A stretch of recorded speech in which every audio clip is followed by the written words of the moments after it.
LK Howell here, and today I want to talk about how to recognize signs of a toxic relationship. So as you know, I've been doing this Unstuck series, and this is like the new direction I'm going in my life and in my business, because I want to help women understand certain things about themselves, and I want to help them empower themselves. So how do you recognize when you are in a toxic relationship? Well, the first thing, and this is based on personal experience, me coming out of a 20-year toxic relationship has helped me define a lot about myself and, what I was willing to tolerate and why I tolerated those things, and even my position in that situation, right? So, nobody's one fault all the way. There's somebody once said there's three sides to every story, right? Your side, my side, and then it's the right side. But this is from my perspective. And so this is for me to help you if you are dealing in a toxic relationship and how you can deal with this. So the first sign, I'm going to give you 3 signs today. The first sign that I, want to point out is addictions. Addictions. If there are addictions in your relationship, that's dysfunctional and it's toxic. And, I can say that from coming out of a relationship that had addictions,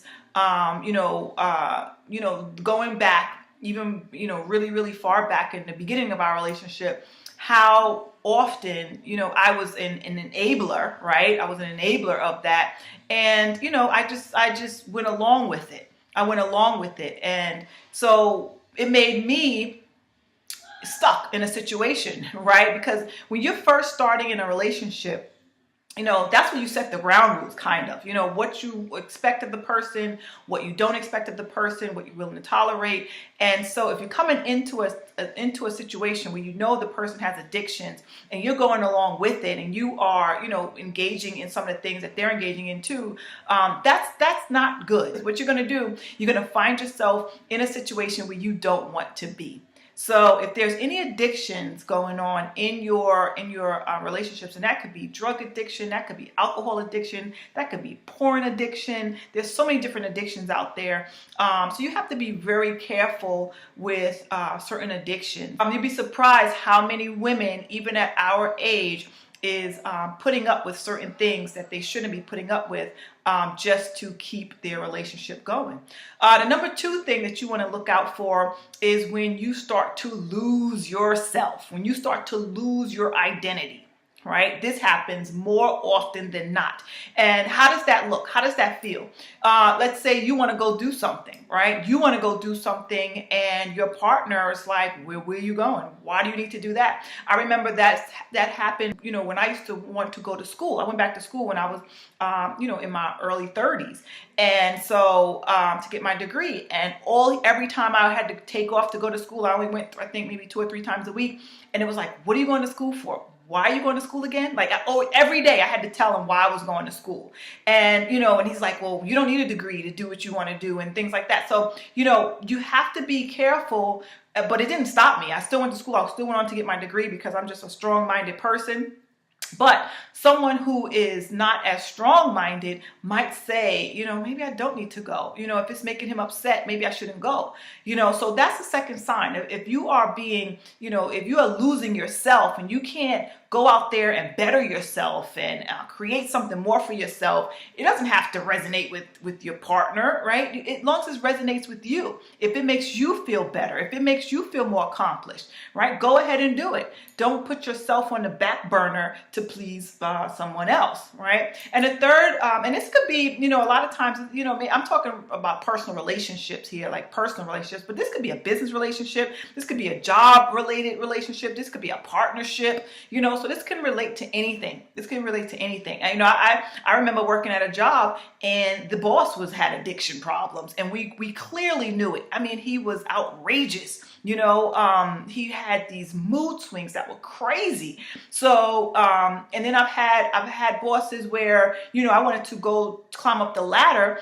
and then they stopped me from being able to take the test that would help me to move up the ladder. So, when I'm talking about people losing yourself or addictions, this does not just go for personal relationships. So just be clear on that, okay? This is for any relationship that you may be in. And the third thing that you want to do, you want to make sure that you are not having someone overpower you. Right, overpower you, where you feel disempowered, where you feel, belittled, where you feel less than. Right, name calling, and this comes to name calling. Right, sarcasm. What else? Like, just belittling, little words to you, making you feel less than, psychologically. Some people don't think that you're in abusive relationships when, if it's no physical problems involved, like if there's no physical harm involved. But I'm going to tell you, you'd be surprised how much psychological damage someone can do to you, or emotional damage. All of that stuff you've got to be mindful of. And yes, I was in that relationship for a very long time, but it helped me to become a better person. It helped me to strategize how I was going to leave. Of course, I've gone off now. I left, right? And I'm so thankful I left, and I'm, in such a better place now, happier, and just being able to do what I want when I want, without feeling like somebody's just looking at me and hating the fact that I'm living my life and he's not, so those are the 3 tips that I encourage you to watch out for. Those are red flags, 3 red flags that you want to be mindful of if you are entering into a relationship right now, or if you are in a relationship. Right? You know when you're in a toxic relationship. You just do. You know how it feels. You know how it's not meant to feel this way. It's just something that's just not right. And you look to the left and you look to the right, and like, is anybody else's relationship like this? Or is it just mine? So, and then, well, I'll leave it at that. And, I'll be back with a few more videos about toxic relationships. Maybe I'll just make this part 1. So this is part 1 of how to tell if you're in a toxic relationship, because there are many more tips. There are many more red flags that you want to look out for. And I think I can kind of cover just about all of them. All right, my friends, it is Danielle K. Howell, your online success coach from youronlinesuccesscoach.com. Down below, I have a free ebook that I'm giving away. It's called How to Get Unstuck. So please, if you are looking to get unstuck, or if you're looking to remove yourself from toxicity, negativity, into a more abundant, prosperous future, go ahead and click that link down below and get access to my 5 steps to getting unstuck, my ebook. All right, I wrote this ebook from my heart, and so I want to share it with you. All right, please like this video, comment below, let me know what you thought about those 3 red flags.